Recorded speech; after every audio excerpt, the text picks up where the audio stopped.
19 September 2024 চেন্নাইতে শুরু হচ্ছে ইন্ডিয়া বাংলাদেশের মধ্যে টেস্ট সিরিজ এবং সেই টেস্ট সিরিজে খুবই ভালো একটা খবর রয়েছে আমাদের প্রত্যেকেরই জন্য। সেটা হলো ঋষভ পন্ত আবার কিন্তু ইন্ডিয়ান ক্রিকেটে ফিরছে। হ্যাঁ, অনেকে বলতে পারেন যে ঋষভ পন্তকে তো কয়েকদিন আগে খেলতে দেখলাম। হ্যাঁ, আমরা খেলতে দেখেছি, টি-20 এবং ওয়ানডেতে দেখেছি। টেস্ট ক্রিকেটে ঋষভ পন্তের অ্যাক্সিডেন্ট হওয়ার পরে কিন্তু ঋষভ পন্ত আর খেলতে নামেননি। তার অ্যাক্সিডেন্ট থেকে রিকভারির পর এই প্রথম কিন্তু ঋষভ পন্ত খেলতে নামবেন ইন্ডিয়ান ক্রিকেটে টেস্ট খেলার জন্য।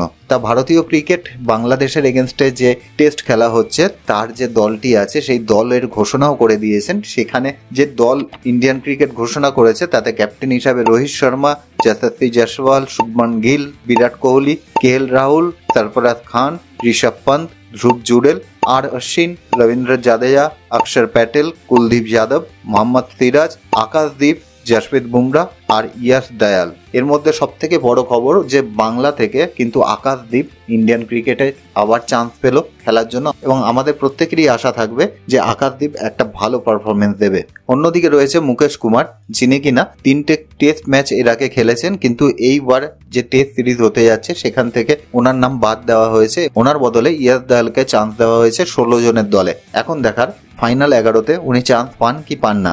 অন্যদিকে কিন্তু আর একটা ব্যাটেল হতে যাবে, সেটা হলো ধ্রুব জুড়েল আর ঋষভ পন্তের মধ্যে। ঋষভ পন্ত দৌড়ে অনেকটা এগিয়ে আছে, আমরা প্রত্যেকেই জানি, কিন্তু আমরা যদি দেখি ঋষভ পন্ত কিন্তু লাস্ট কয়েকটা সিরিজ খেলতে পারেনি অ্যাক্সিডেন্টের জন্য। সেই সময় ধ্রুব জুড়েল কিন্তু টেস্ট ক্রিকেটে ভালো পারফরমেন্স করেছে এবং সেই কারণে টিম ম্যানেজমেন্টের মধ্যেও একটু হলে দ্বিধা থাকবে যে দুজনের মধ্যে কাকে ফাইনাল 11-এ খেলানো হবে। আমাদের প্রত্যেকেরই চোখ থাকবে যে ফাইনাল 11 কি হতে চলেছে। আপনাদের কি মনে হয় কমেন্ট সেকশনে অবশ্যই জানাবেন।